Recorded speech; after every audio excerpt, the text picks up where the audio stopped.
give the response on behalf of the graduating class.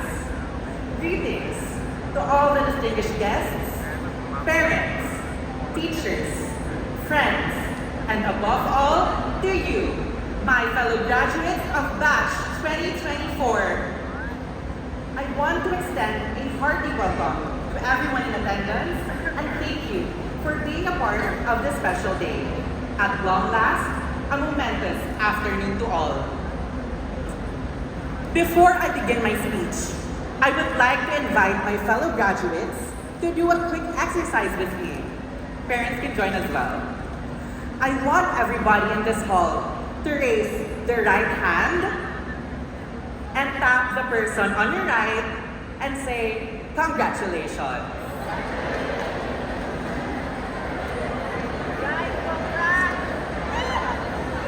Then I want everybody to raise your left hand and tap the person on your left and say, ang galing mo!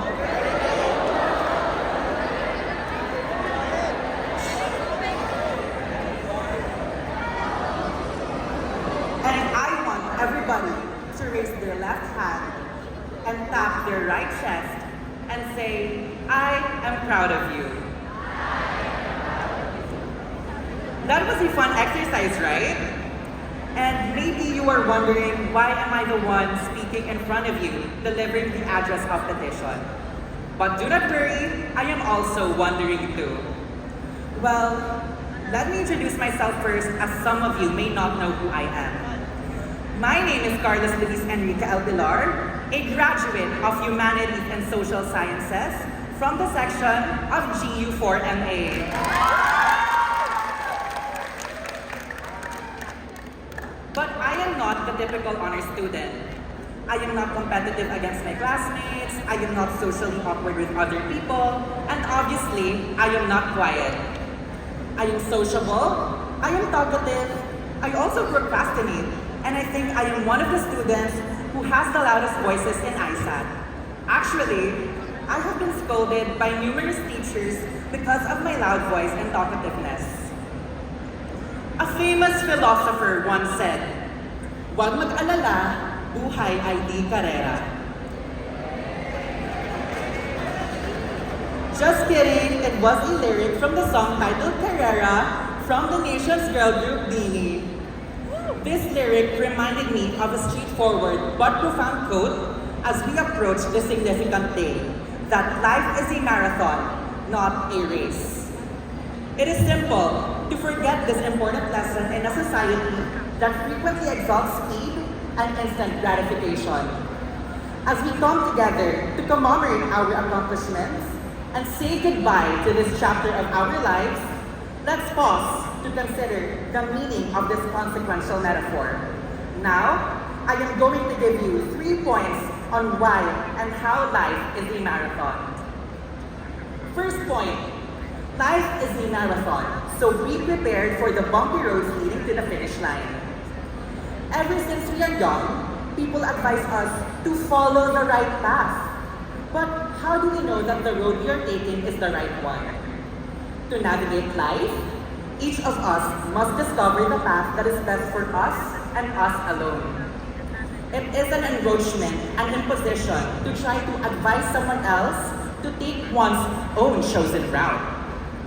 I am going to give you a little backstory of my life. If you do not know, I was once a high school dropout. I dropped out of high school